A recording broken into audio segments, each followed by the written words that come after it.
Hello, thank you for joining us for our quarterly FenStar update. My name is Dan Womer.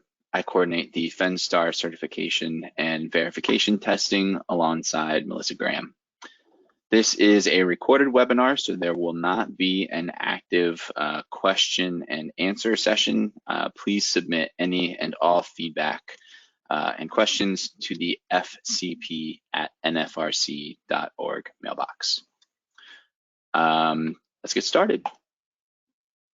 So a quick overview of what we're going to cover today. We're going to go through the current verification testing status, an overview of the rest of 2021. We'll look at the roadmap, document changes and responses, and what we're looking forward to in 2022. So just to quickly recap, we were required by EPA to select 5% of the FenStar certified product lines, which totaled 120. There were 3 additional studies which needed to be tested through the compliance process, which bumped that total up to 123 tests, for which FenStar was responsible in 2021. Currently, we have just 2 active studies and have completed an incredible 121 of 123 requirement. Just to give you an idea of where we were in 2020, we had completed 30 total, 30 FVT studies. This is truly an amazing progress and could have never been accomplished without the hard work and dedication of our lab and manufacturing partners. So now that we've taken a look at where we are, let's talk about where we're going for the rest of the year. Our next major milestones will be to have the thermal testing completed in October and follow that up with the component evaluations finalized in November. Once we are able to finalize those component evaluations, we'll be sending the end of year report to EPA, and we'll be rounding out the year midway through December, towards the end of December, with the Q4 webinar, where we'll provide final numbers on performance, compliance, and prepare participants for the next year. So more on that to come later. Moving on to the document changes. In July, we had communicated there would be program and procedure document changes, which would affect the testing and compliance processes. We asked for feedback from all interested parties, labs, and manufacturers alike. Most of the comments we received were surrounding elements of the documents which weren't being considered for change at this time. However, we will take this feedback into consideration and will address them internally to see if there is an opportunity for us to improve the program. Other more germane comments were received as well, and we'll touch on them in the next slide. We will also be releasing official responses to each comment received following the webinar. However, we just wanted to quickly touch on the overall tone of the comments today. Most of the comments we received, which were considered relevant, were surrounding adding more detail to the 2-for-1 administrative failure compliance process, as well as minor edits to a few sections to provide a clearer, more consistent message. So as we spoke about in the previous webinar and the changes that we made to the documents, the 2-for-1 test requirement will be applied when a non-performance failure occurs.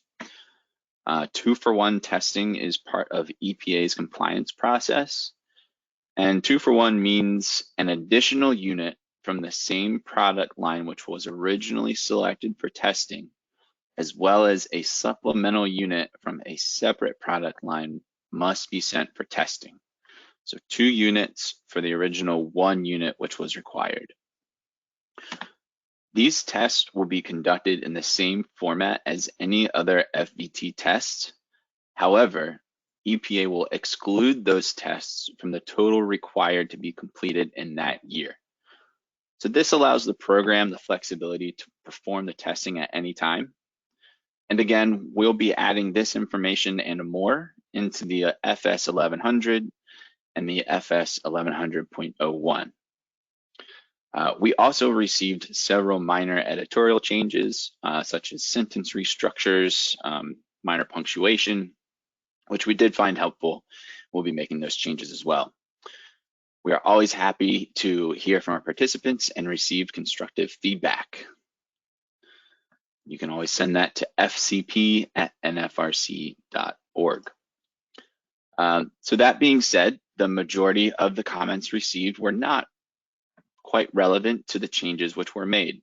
Rather, were surrounding the turnaround times for manufacturers to get a product built and delivered to the lab for testing. So just to quickly touch on this, we will take these comments into consideration. Staff can see the potential for production deadline extensions, but we need to figure out the best way to go about that. However, the dates in place are there to ensure timely communication within the program, and they're not intended to punish. We are aware that we are currently in the middle of an ongoing global pandemic and that the material shortage is real. FenStar and staff have always operated on a case-by-case basis when it comes to extending deadlines or working with a longer lead time right from the beginning. But we don't know that you need help unless you ask for help. So as always, please keep the lines of communication open so that we can help. And lastly, there was concern expressed about the process used to notify EPA of non-responsive participants. And we would just like to reassure every participant that great measures are taken to confirm that we have the correct contacts on file. Staff diligently pursue contacting participants via phone and email, multiple different contacts via phone and email for each location for multiple weeks after the deadlines have passed before anybody is reported to EPA. So it's not like if you miss your deadline, you're immediately getting reported to EPA. Just want to let you know that we do go through every possibility that we have. So moving on and looking forward in 2022, we are extremely excited to be making some major database changes, which will help us to internally streamline our workflows even further than we already have for 2021 and make the process easier for participants and labs. While we will be doing this internally immediately, we will also be rolling out tools and new processes for participants and labs. So to follow that up and support the transition, we'll be continuing with live quarterly updates as well as more recorded webinars, much like this one. And lastly, please keep an eye out for any updates from Energy Star related to version 7 rollout. Don't waste this opportunity to work with EPA and provide your input. We will also be sending bulletins and providing as much information as possible where it relates to version 7. And just to dive a little bit deeper into the webinars for 2022, similar to 2021, we will continue with the quarterly updates, giving more information on the verification testing and the program as a whole. However, in 2022, we'll be stepping on the gas a little more than we were in 2021, with more webinars aimed at helping to educate and improve engagement in the program. We'll be accomplishing that through live and recorded webinars, which you can review at your convenience. The 3 big webinars we intend to kick off the year of 2022 with will be covering the history of the program and transitioning from IVP to FenStar. We'll dive a little bit deeper into FenStar enrollment and certification processes. And lastly, everyone's favorite, verification testing. We'd also like to invite any suggestions for webinars which you would like to find helpful. Please submit those suggestions to fcp@nfrc.org. We're really excited for 2022, so keep an eye out for subsequent communications. In summary, verification testing in 2021 has been an undeniable success. Through that success, we've retained our positive relationship with EPA and are once again an asset. And just to reiterate, none of that would have been possible without the buy-in from participants and labs alike. The continued success of this program is based on communicating often, clearly, and with the intent to be transparent. And we are excited to look forward to 2022 and build on our success in 2021. So thank you very much for watching. If you have any questions after this webinar, please reach out to us at fcp@nfrc.org, or you can also visit the FenStar FAQ site. So with that, thanks again, and have a wonderful rest of your day.